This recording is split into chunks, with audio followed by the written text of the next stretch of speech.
Oui, bonjour, Marina Fiatre, je suis de Ypon Bordeaux, je suis Scrum Master depuis peu et anciennement dev. Donc, durant ma mission, ça fait déjà 9 ans que je suis chez Ypon, j'ai accompagné des développeurs et aussi accompagné des tech leads, voire même des développeurs vers le rôle de tech lead. Est-ce que c'est mieux là? Le chat me disait qu'il m'entendait pas. Moi, on t'entend très bien. Ouais, c'est normal. Ah, merci, merci pour le feedback. Du coup, on aura aussi Nicolas Zago qui est présent avec nous. Nico, je te laisse te Ouais. présenter. Donc moi, ça fait 8 ans que je suis chez Ypon, plutôt avec un rôle de commercial les premières années sur Paris et depuis maintenant 1 an et demi sur l'ouverture de l'agence à Lille avec comme casquette directeur d'agence. Et donc voilà, là c'est plus pour donner un peu le point de vue de ce que j'ai vu chez différents clients à différents moments et voilà, donner un retour un peu plus peut-être varié de ce qu'on peut voir chez nos clients sur ce rôle-là. Ok, et le dernier qui nous accueille, qu'on accueille aujourd'hui, ce sera Alexandre. Alexandre.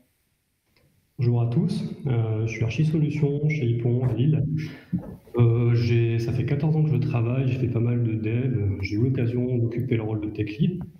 Depuis quelques années, je m'interroge de plus en plus sur la pertinence de ce rôle un peu systématique dans les équipes de dev. Donc voilà, je vais exprimer mon point de vue un petit peu plus tard. Ok, alors du coup, on a autour de la table quelqu'un qui est plus proche de l'agilité avec Marina, quelqu'un qui a de l'expérience en tant que tech lead avec Alexandre, et Nico qui a un peu plus la vision la vision périphérique au travers de la clientèle, de ce que les clients peuvent attendre du rôle de tech lead. Et moi, j'aimerais, Nico, que tu m'en dises un peu plus justement sur les différents éléments que tu as pu canaliser, sur les besoins que pouvaient avoir les clients en termes de tech lead. Est-ce que c'est plutôt de la responsabilité? Est-ce que tu as eu l'impression que c'était plutôt des chefs de projet qu'ils attendaient que vraiment des techos, ce genre de choses? Ouais, ben il y a quand même pas mal d'écoles différentes chez les clients. Le rôle a pas mal évolué ces dernières années. Donc il y a des clients donc tout le monde intègre des tech leads dans ses équipes. C'est un rôle qui est identifié, qui est amené à prendre différentes responsabilités selon les contextes projets. Après, il y a quand même une base qui reste la même. C'est vraiment chapeauter l'équipe, garantir la qualité du code, travailler sur ces aspects-là. Et après, il y a des clients qui vont attendre des rôles un petit peu différents, des rôles un peu plus de mentoring, des équipes de profil peut-être plus juniors. Et donc, c'est un peu leur modèle. Ils prennent un tech lead très senior et plutôt des profils juniors autour. Ou alors, ils vont attendre du tech lead qui fasse de tout, un petit peu d'archi, challenger un peu le métier, faire des chiffrages, expliquer les chiffrages au métier, faire du code, faire du front, faire du back, faire de la CI/CD, faire des process pour déployer, faire la documentation technique, faire la doc Ouais, d'architecture. un petit peu Faire tout, quoi. Voilà, c'est un petit peu le fourre-tout, un peu super-héros. Du coup, Et donc ça, est-ce ça que c'est dépend. pas censé être un développeur full stack? Du coup, je comprends pas. Euh, Bah justement, on lui donne le rôle de tech lead et voilà, tu es un peu lead. Maintenant, tu vas prendre aussi toutes ces tâches-là et essayer de faire rentrer ça dans tes journées, sachant qu'il faut qu'il continue à faire aussi un petit peu de code. Et donc, il est là aussi pour faire des revues de code, ce genre de choses-là avec le reste de l'équipe. Donc voilà, on voit un petit peu de tout chez les clients, même si ça a quand même tendance à pas mal, on va dire, s'harmoniser, à devenir un peu moins un rôle de lead et juste peut-être un peu de référent technique et poser un petit peu plutôt des bonnes guidelines au début et après travailler avec l'équipe pour la rendre un peu autonome, on va dire, assez rapidement et arrêter un petit peu le côté peut-être chef, je sais pas si c'est trop le bon mot, que des fois on essaie de mettre comme étiquette sur ce rôle-là. Ouais, moi, c'est un rôle que j'ai identifié un peu comme ça en début de carrière, un peu le mec qui doit tout savoir et le sachant. Toi, Marina, actuellement, dans ta mission, tu me disais que c'était un peu, tout à l'heure, là, quand on était en off, que c'était un peu un rôle tabou dans ton équipe. Bah, en fait, c'est un peu un rôle tabou, oui, ça dépend, c'est pour ça que je dis le tech lead, en fait, suivant les personnes, ils peuvent le prendre à différents degrés. Donc parfois en agilité, parfois on parle souvent de rôle, on parle pas de hiérarchie. Et Mhm. moi, quand par exemple j'ai dû exprimer le mot de tech lead, les gens ils l'ont vu plus comme une hiérarchie, quelqu'un qui est supérieur à le reste de l'équipe, quoi. Donc on va retrouver, forcément, les gens vont dire, c'est lui qui prend toutes les décisions ou c'est lui qui fait tout, quoi. Mhm. Mais c'est pas du tout le cas. C'est quelqu'un qui est là alors moi, de mon point de vue et de ce que j'ai pu rencontrer, pour moi, un tech lead, c'est quelqu'un qui va accompagner les développeurs, qui est là en support, d'accord, en cas de pépin, mais c'est en aucun cas une hiérarchie par rapport aux développeurs. Il est au même niveau. Au niveau de l'équipe, on est tous au même niveau. Et toi, du coup, Donc, là, aujourd'hui, dans ta mission, par rapport à par rapport à ce contexte-là que tu vis, qu'est-ce que tu attendrais, toi, d'un tech lead, justement que ce soit, alors, pour moi, c'est un grand frère.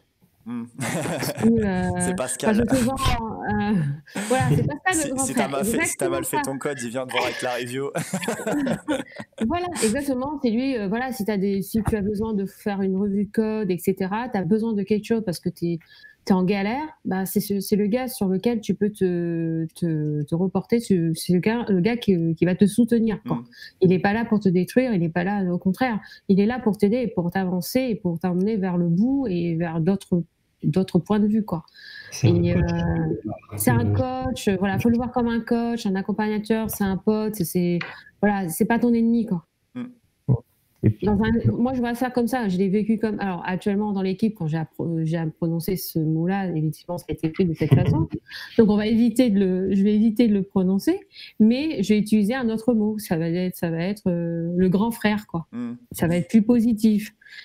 Parce que dans les anciennes missions que j'ai eues, un tech lead, souvent, le gars, il est sous l'eau, quoi. Donc, je vois que Alex a hoché de la tête. Il y a Nico aussi qui voulait rebondir. Petit message pour le chat. Si vous voulez participer, n'hésitez pas. Posez vos questions, rebondir sur certaines choses qui ont pu être dites. Partagez vos réactions. Moi, je regarde d'un petit coup d'œil ce qui se passe. Donc, je n'hésiterai pas à remonter vos questions à nos personnes, à nos invités. Du coup, là, j'ai vu, Alex, que tu hochais la tête. Tu avais l'air d'être plutôt d'accord. Moi, c'est vrai que j'ai un point de vue assez divergent. Et finalement, Marina, elle expliquait certains travers qui sont induits par ce rôle-là. Et moi, aujourd'hui, je pense que quand une équipe fonctionne vraiment bien, limite, le tech lead, il n'y en a pas besoin. Le tech lead, il est là parce qu'il y a un plan d'accompagnement plus fort, parce que peut-être il y a beaucoup de juniors, il y a beaucoup de personnes expérimentées. En fait, une équipe qui est mature, où il y a assez d'expérience, il y a assez de gens qui ont cette ouverture d'esprit à faire du coaching, du mentorat, tu n'as plus besoin de tech lead. Moi, j'estime que le premier critère pour qu'un projet réussisse, un produit, c'est que l'équipe elle soit responsable dans son ensemble et que tout le monde dans l'équipe de dev soit impliqué à 100%. Impliqué, ça veut dire c'est mon bébé, j'ai envie que ça marche, j'ai envie de faire plaisir à mon client, j'ai envie que l'utilisateur il soit content. Et pour faire ça, le mieux pour moi, c'est qu'il y ait une collaboration totale, que des pairs. Pas effectivement une hiérarchie, pas un micromanager, pas quelqu'un qui va surveiller ce que font les autres. Et tous ces travers-là, ils sont induits parce qu'on dit à quelqu'un, toi, tu es tech lead. Et quand on dit ça, on dit à tout le reste de l'équipe, vous n'êtes pas tech lead. Vous avez moins d'importance, votre travail importe moins. Et moi, ça me dérange un petit peu. Alors, c'est vrai que quand quelqu'un a vraiment le positionnement avec des soft skills, à coacher, à mentorer, à accompagner, c'est très bien. Mais il pourrait très bien le faire sans être officiellement tech lead. Il pourrait être leader en étant juste effectivement coach, mentor, parce que tu as fait une équipe qui est bien équilibrée avec des gens d'expérience. Ouais, donc du coup, tu le vois un peu comme un leader, mais c'est pas un leader officialisé entre guillemets. Donc ça fait un peu écho à des compétences personnelles, les compétences de leader, mais les leaders sont pas des leaders autoproclamés, c'est plus l'équipe qui les proclame finalement. Clairement, le leader, il émerge automatiquement dans une équipe sans que tu aies besoin de le nommer. Ça, on le voit ça dans tous les bureaux. Il y a des gens qui répondent à des questions des autres parce qu'on sait qu'ils sont capables d'y répondre. Il n'y a pas besoin de dire lui, il répond aux questions. En fait, ça se fait naturellement, tout ça. Et je pense que pour moi, les organisations, les boîtes, elles ont tendance à dire j'ai un tech lead, c'est ma garantie qualité, c'est mon label rouge, hop, il va être responsable de la qualité. Mais en fait, c'est l'équipe qui doit être responsable de la qualité, c'est toute l'équipe de dev. Et voilà, je pense que le tech lead sur une équipe qui marche bien, c'est pas forcément nécessaire. Comment les clients ils voient ça, toi, de ton côté, Nico? Est-ce qu'ils ont un peu cette vision de OK, j'en veux un, ce sera mon point d'entrée, je dois discuter avec lui, ou est-ce que ça commence un peu à mûrir dans leur esprit cette idée qu'en fait le tech lead ça existe peut-être à un instant donné, mais que l'instant plus tard la casquette peut tourner ou ce genre de choses? Alors ça, il y a encore un petit peu de pédagogie à voir.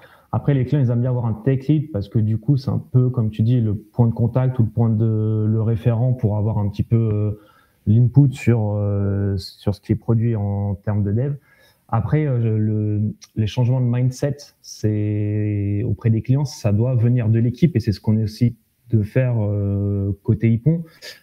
Souvent, on arrive et le client impose, par exemple, des règles où n'importe quelle revue, code qui est émergé, ça doit être validé par le tech lead et seulement par lui, au lieu que ça soit fait de façon partagé avec l'ensemble de l'équipe.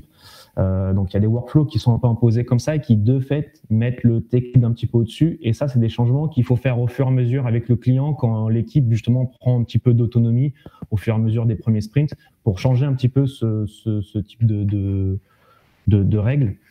Voilà. Et après, le rôle de tech lead, c'est effectivement pas des responsabilités, mais plus prendre les initiatives qu'il faut au bon moment pour lever les alertes ou pour régler les problèmes qu'on rencontre comme dans tout projet informatique.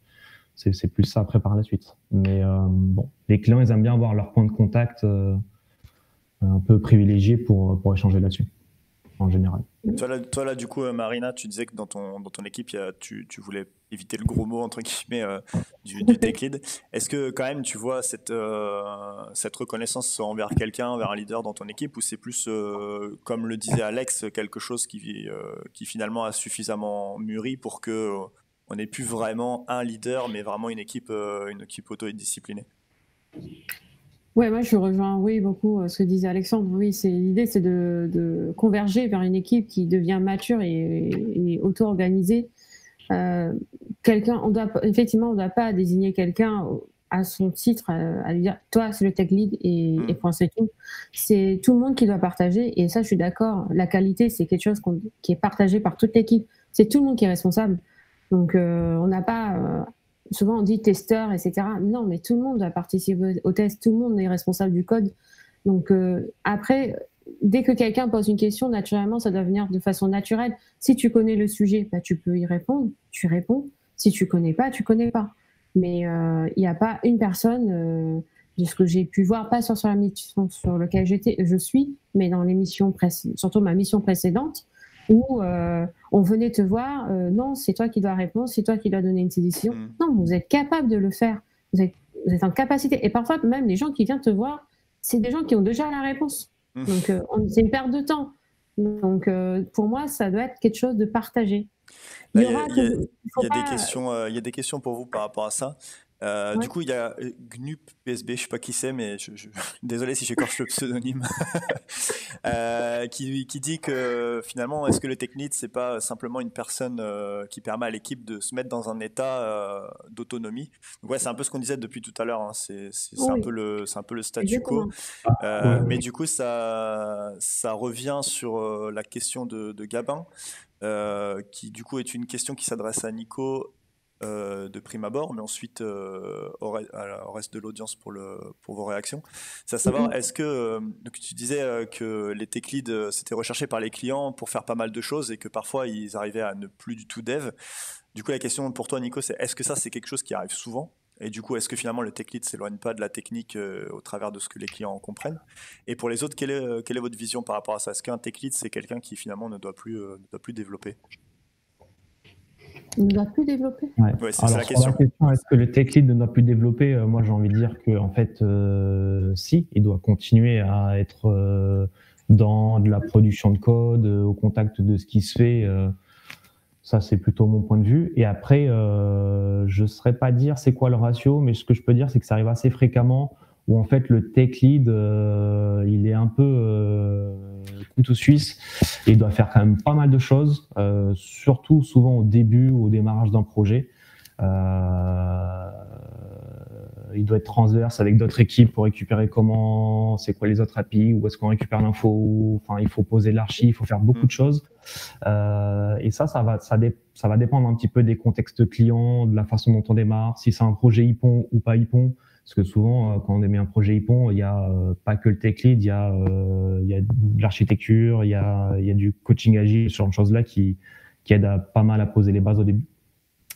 Mais ça arrive assez souvent. Après, le travers qu'il y a, et c'est là où on doit être vigilant, en tout cas quand on fait de la prestation, en tout cas moi en tant que responsable des Ypon qui vont sur le terrain, c'est s'assurer que le client ne demande pas de faire et sa part de développement, genre la moitié du temps, et l'autre moitié, tout le reste, c'est que ça fasse juste des gars qui explosent au bout d'un certain temps parce qu'il y a juste trop de choses à faire et qu'on peut pas le dispatcher.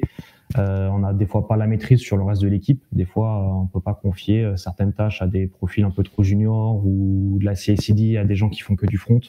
Donc voilà, il faut être un peu vigilant là-dessus aussi et s'assurer que C'est ce que le client ne que demande pas trop non plus, quoi. c'est ce Et qui on- est, c'est ce qui est remonté un peu dans le chat aussi, qui disait que en gros c'est quelque chose qui semble être fréquent. Moi du coup j'ai une question à vous poser par rapport à ça. C'est au final, est-ce qu'on n'a pas une espèce de divergence d'attente entre ce que l'équipe souhaite avoir de son tech lead et ce que le client souhaite avoir de son tech lead? Et finalement, est-ce que on n'a pas mis un mot identique pour définir deux rôles différents? Tout à fait. Pour moi, clairement, les boîtes, tu l'as dit, Nicolas, elles attendent un point de contact parce que c'est plus facile pour le manager de parler à une seule personne, etc. Mais ce qui est attendu dans l'équipe, c'est pas du tout ça. C'est pas du tout ça. Quand tu es au sein d'une équipe, tu as envie d'avoir quelqu'un juste qui t'aide quand tu as besoin, mais c'est valable que tu sois tech lead ou pas, en fait. Moi, si j'étais tech lead, je fais pas de développement front, j'étais content d'apprendre des choses, même de junior, mais qui faisait du développement front. Et finalement, moi, les soft skills qu'on attend d'un tech lead, moi, je les attends de tous les devs. Je veux partager avec mes copains, je veux leur apprendre des trucs quand je sais, et je veux apprendre d'eux quand je ne sais pas. Et ça, pour moi, tous les devs, ils doivent avoir ces soft skills-là dans l'idéal. Alors, toutes les équipes ne sont pas dans un monde idéal, c'est sûr, mais à contrario, effectivement, les boîtes, ce qu'elles veulent souvent, c'est plutôt un point de contact, quelqu'un qui peut aussi faire office de fusible, quelqu'un qui peut être tenu pour responsable, voilà, quelqu'un qui va mettre un peu de l'huile. Mais finalement, pour moi, c'est pas un tech lead, ça, c'est un micromanager. Ouais. C'est un rôle qui est complètement différent. Moi, j'ai déjà eu des clients qui ont demandé à ce que le tech lead, ça soit le mec qui cadence la productivité de l'équipe. Ouais, Ça, j'ai déjà vécu. Ça, c'est ce que compliqué à j'allais vivre. dire. Finalement, le tech lead du côté client, c'est un peu tech lead is the new chef de projet, quoi. C'est un peu bonjour. En fait, j'ai mis un chef de projet, il est devenu PO, il m'en restait un autre. Est-ce que lui, il a fait un peu de code? Est-ce qu'il ne deviendrait pas tech lead? J'ai un peu l'impression qu'il y a encore ces réminiscences qui existent. J'ai vu Après, des ce qu'on cherche beaucoup, c'est ce que disait Alexandre, c'est on cherche le responsable, ou, voilà, le fautif, quoi. C'est ça. Et souvent, s'il y a un problème dans le dev, c'est le tech lead qui n'a pas vu le truc. Non, c'est pas vrai. Ouais, moi j'ai vu des clients où le tech lead, il a le final cut sur toutes les revues de code, il a les décisions d'architecture, de choix techniques, mais ça c'est catastrophique parce que les autres devs, comment tu veux qu'ils soient responsables, comment tu veux qu'ils soient impliqués? C'est pas possible. Tu peux pas te sentir impliqué dans un projet si tu n'as pas les pouvoirs, si tu n'as pas de responsabilité. Donc en fait, ça c'est catastrophique. Après, je comprends aussi l'envie de la couche manager de dire voilà, j'ai un point d'entrée, c'est plus facile pour communiquer, etc. Oui. Et ça, c'est très difficile à faire passer quand on est une équipe, mais c'est aussi au tech lead, quand il est nommé, de dire moi je vais donner les pouvoirs, je vais pas communiquer en one-to-one par exemple avec le manager, non, on communique en tant qu'équipe. Pareil, quand je vois un tech lead qui parle tout seul avec le PO et après il redescend ça à l'équipe, moi ça je comprends pas. Ça peut pas marcher comme ça une équipe. Il faut que tous les devs comprennent le métier, il n'y a pas que le tech lead qui doit comprendre le métier. Et donc ça, pour moi c'est catastrophique. C'est comme ça qu'une équipe va dans le mur. Et du coup, on va se rapprocher d'un rôle. Un rôle de Scrum Master, un facilitateur, quoi. C'est ça, c'est ce que j'allais dire. Du coup, il y a Gabin qui pose la question justement en ce sens, Marina, et j'aimerais bien que tu y répondes. Du coup, est-ce que la question de Gabin, c'est est-ce que du coup, tech lead n'est pas la personne qui va accompagner l'équipe dans ce sens, entraide, auto-organisation, implication? Le Scrum Master, ce qu'il faut savoir, c'est qu'il ne va pas apporter beaucoup de technique. Il faut savoir qu'un Scrum Master n'est pas forcément un gars technique. D'accord? Donc, il faut vraiment partager. En tant que Scrum Master, nous, on va aider à ce que l'équipe s'auto-organise. Il est aussi un point d'entrée par rapport à d'autres équipes. Donc, parfois, il a des informations qu'il peut redescendre. Ou l'idée aussi, c'est de protéger l'équipe. Un tech lead, il va plutôt regarder plus le côté dev. Donc, quand tu vois qu'il y a des décisions qui sont prises et que l'équipe n'est pas au courant, il va réunir l'équipe. Enfin, il va essayer de trouver les éléments pour permettre de continuer la productivité, mais côté développement. Et pas côté au sens, alors j'ai pas le mot exact, on va dire au sens humain, si vous voulez. Mais bon, pour moi, un tech lead, c'est un humain aussi. Hein. Il va avoir un esprit d'équipe, une cohésion d'équipe. Hein. Donc, mais il va se porter plus garant, enfin, il va être plus du dev, il va aider plus au côté développement. Il va faire plus du coaching de développeur que du coaching à la personne, quoi. Et puis les bonnes pratiques de développement, mettre en place du pairing, organiser des mots programming s'il faut. Enfin, c'est ce genre de choses-là aussi où il doit donner un petit peu les premières initiatives. Le goût reste de l'équipe. Des fois, il y a des gens qui découvrent ça aussi, donc il faut qu'ils se l'approprient un petit peu. Et après, en général, les gens sont demandeurs aussi de ça et prendront le relais derrière du tech lead qui apporte un peu son expérience au début. Du coup, est-ce que pour vous, le tech lead, on a encore 3-4 minutes devant nous avant de laisser un peu de temps au chat pour rebondir s'ils ont envie. Est-ce que le rôle du tech lead pour vous rime du coup avec seniorité? Je vois qu'il y a pas mal de réponses, en fait, pas mal de commentaires dans le chat qui tendent à pas directement dire ça, mais à le sous-entendre. Je vois par exemple Gnuc qui dit pour un tech lead, c'est quelqu'un qui a des connaissances tech et qui aide à élever le niveau de son équipe. Est-ce que finalement, ça, c'est pas sous-entendu, le tech lead, ça doit forcément être quelqu'un qui a de l'expérience? À mon sens, oui, forcément. Parce qu'il faut quelqu'un qui ait déjà rencontré plusieurs contextes projets, qui ait déjà connu des échecs, qui ait déjà connu différents types de collaboration pour avoir justement les bons réflexes de comment je fais travailler mon équipe et tout ça. Donc oui, je pense qu'avoir un minimum d'expérience, c'est nécessaire. Après, finalement, on revient plus sur une notion de coaching, de mentorat, qui finalement, si tu recrutes un coach qui fait de la technique, ça va revenir au même qu'un tech lead qui a cette belle posture-là, entre guillemets. C'est vraiment du coaching et je participe au code et j'apprends des trucs à mes copains et je fais en sorte que tout le monde ait sa place, quoi. Et là, on est dans du pur coaching au sein d'une équipe, quoi. Donc ouais, il y a des réponses qui disent voilà, c'est pas un nombre d'années d'expérience, mais c'est pas un nombre d'années, mais l'expérience tout court. Il y a Hubert qui dit c'est quelqu'un qui s'est déjà pris des murs. Moi, j'espère qu'il va bien. Oui, non, c'est vrai. Du coup, il y a un peu cette notion de t'as pas forcément beaucoup d'années d'expérience. Ça peut être des gens relativement jeunes qui sont tech lead, mais peut-être des gens qui ont du coup, en résumé, cette faculté de leader et cette faculté en fait, c'est une faculté de partage et d'accompagner, quoi. Aussi, il faut que la personne elle soit quand même ouverte, quoi, quelqu'un de fermé par exemple. Ça dépend de la personnalité. Typiquement, mon point de vue sur ça, c'est que ça doit être. En fait, c'est un rôle qui potentiellement peut être tournant dans une équipe. Mais dans une de mes missions, il y avait la question de se poser, oui, qui sera tech lead. Donc il y avait un peu cette volonté de poser une casquette. Et en fait, quand on a fait ce point-là, ce qu'il en avait été sorti, c'est que oui, en fait, aujourd'hui, l'équipe est tournée. Enfin, à ce moment-là, l'équipe tournait. Et que potentiellement mettre la casquette sur la tête de quelqu'un, ça aurait pu être complètement contre-productif et casser cette dynamique. Donc en fait, au début, il y a eu une émulsion qui s'est créée et on a vu les gens commencer à prendre des responsabilités, s'approprier certains sujets et du coup après, ça a commencé à circuler. Et en fait, entre le moment où on s'est dit il nous faudrait un tech lead et le moment où on s'est dit ok, on va choisir un tech lead, ça s'était un peu naturellement construit. Parce que finalement, c'est pas ça qu'on devrait expliquer à nos clients, c'est un peu. Finalement, tu rejoins un petit peu ce que je disais tout à l'heure, hein. C'est une équipe qui tourne bien, qui est mature, elle en a pas besoin, elle en a plus besoin. Peut-être qu'elle en a eu besoin à un moment donné, mais si ça tourne bien, et ça c'est le principe de l'agilité de base, ne cherche pas à améliorer quelque chose qui marche en fait. Ça marche bien, tu te sens bien comme ça.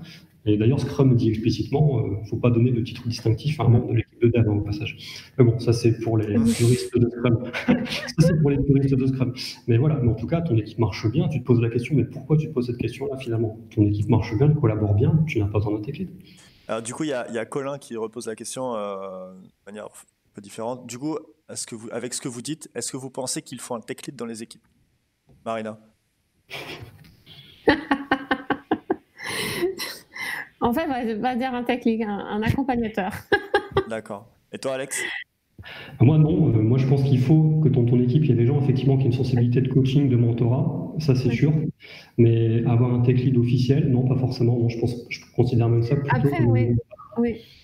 Il faut surtout savoir sur quel sujet, sur un sujet, on sait qu'il y a telle personne qui est plus leader sur ce sujet, elle a plus de connaissances. Voilà, peut-être voir plus dans ce côté-là. Dire, moi je sais qu'un tel est plus leader, je sais pas, sur Angular, l'autre qui est plus leader côté Gatling, enfin des trucs de ce genre-là. Au moins on sait à peu près qui fait quoi et sur qui on peut se reposer en cas de problème.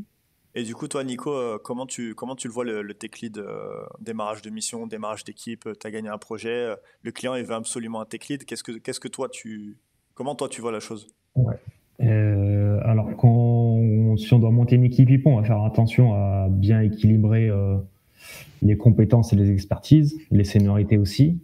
Après, sur le rôle de tech lead, moi je suis pas forcément pour ou contre qu'il y ait un tech lead dans l'équipe. Je développe pas. Donc, par contre, après, je sais qu'on est dans une industrie qui répond à certains patterns et quand on met un tech lead dans un chiffrage, c'est 150 € jour de différence. Donc, on utilise aussi ça pour travailler nos marges et c'est demandé par nos clients. On en a aussi besoin. Et il y a aussi pas mal de développeurs qui sont aussi demandeurs de prendre ce rôle de tech lead là pour avoir une certaine reconnaissance. Ça fait 5, 6 ans, 7 ans qu'ils développent. S'ils passent tech lead, ils le voient comme une progression dans leur carrière aussi. Donc voilà. Tu as tout à fait raison là-dessus. Hein. Je pense que c'est une évolution aussi pour un dev. Il se dit, voilà, je veux devenir tech lead, c'est comme ça, je stagne pas. Et effectivement, je pense qu'on le voit beaucoup comme ça aussi. C'est de passer un palier, je suis tech lead, je suis encore dans la technique, mais je suis plus un peu dev. Et du coup, ça donne envie aux gens de l'être, malheureusement. Et du coup, finalement, est-ce que d'un point de vue client, enfin, aujourd'hui, est-ce que en tant que tech lead, si on devait arriver sur une mission, est-ce que finalement notre rôle, c'est pas de faire vite oublier la nécessité de ce rôle à nos clients? Genre Après, le client va peut-être garder comme point de contact ou référent le tech lead qui était identifié au début. Après, c'est le rôle du tech lead en arrivant de faire en sorte que l'équipe tourne sans lui et de mettre en place le contexte qui va bien. Du coup, je pose cette question-là parce que finalement, ça revient un peu à la question de Hubert. Peut-être que le but ultime du tech lead, c'est de devenir inutile.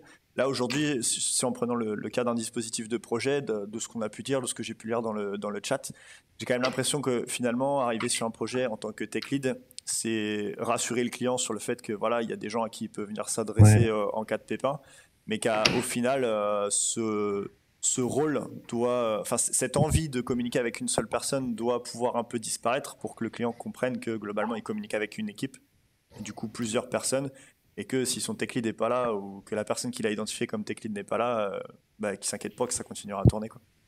Je suis complètement d'accord. J'ai une toute petite anecdote là-dessus de réel. Je suis arrivé tech lead dans une équipe il y a 4-5 ans, je pense. J'ai remplacé un tech lead existant qui faisait des réunions avec le PO, qui faisait les reviews un peu tout seul, qui prenait beaucoup de place, qui faisait énormément de choses. Moi, tout de suite, j'ai pris l'équipe, j'ai dit non, en review, tout le monde parle, tout le monde allait droit sur la prod, tout le monde est en prod. Et en fait, quand je suis parti, 1 an et demi plus tard, j'ai pas été remplacé. Alors, quelqu'un a pris une place parce que numériquement il fallait encore un développeur, mais en fait une grande victoire, c'est qu'en fait ils n'ont pas recruté un nouveau tech lead, ils ont dit l'équipe finalement aujourd'hui elle tourne bien, et en plus il y avait d'autres seniors, il n'y a plus besoin de ce rôle là. J'étais très content. Très bien. Du coup alors petite question finale en 2 mots chacun avant de rendre l'antenne parce qu'il est bientôt 14h, puis c'est pas le tout, il y en a qui bossent. La question, est-ce que tech lead c'est une bonne situation du coup?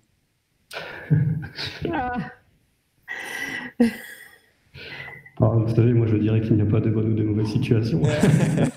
Ce sont surtout des rencontres. Non, moi je trouve que notre métier est formidable quand on travaille en équipe, justement, d'avoir une vraie collaboration. Et voilà. Et moi, tout ce qui empêche ça, et quand je vois des gens qui sont démotivés parce qu'il y a trop de hiérarchie, ça me fait vraiment de la peine. Et quelque part, un tech lead qui est un peu trop managérial, ça implique ce genre de travers en fait. Du coup, toi, Marina? C'est un peu la même chose, mais en fait, effectivement, moi, ça me fait de la peine d'associer un tech lead à une hiérarchie. C'est ce qui se passe le plus souvent. Moi, je dirais tech lead égale grand frère, Pascal. Voilà. Et toi, Nico, du coup, c'est une bonne ou une mauvaise situation? Je parle pas de marge, je parle de, je parle pas d'aspect commercial. Les équipes de tech lead. Non, moi j'espère que c'est plutôt une bonne situation tech lead parce qu'il va y en avoir encore pendant un certain temps dans les équipes projet. Donc, tu vois, j'espère que c'est plutôt une bonne situation du coup. Je finirai par le petit troll de Colin. Tech lead égale Pascal. On peut mettre les pieds-bouches qui vont avec ou pas? Ok, je vous remercie d'avoir participé. On était en moyenne 25 viewers sur le stream, un chat plutôt actif, c'était cool. Je voudrais remercier Nico, Alex et Marina d'avoir participé. N'hésitez pas à lâcher des petits commentaires, à nous suivre sur Twitter, sur @ipontech, à donner votre feedback aussi sur les différents réseaux sociaux, sur ce que vous avez pensé de cette table ronde. On voudrait potentiellement réitérer avec des sujets différents, des sujets d'actualité peut-être, ou des sujets de veille technologique. Donc, si c'est quelque chose qui vous intéresse, un petit commentaire sur le Twitter de Hippon ou un petit commentaire sur la chaîne Twitch, et on se fera un plaisir de planifier une prochaine session en fonction de vos envies. Je vous remercie à tous. Salut! Merci à toi. Merci Salut. à toi. Au revoir. À tout le Au monde, bonne revoir. journée.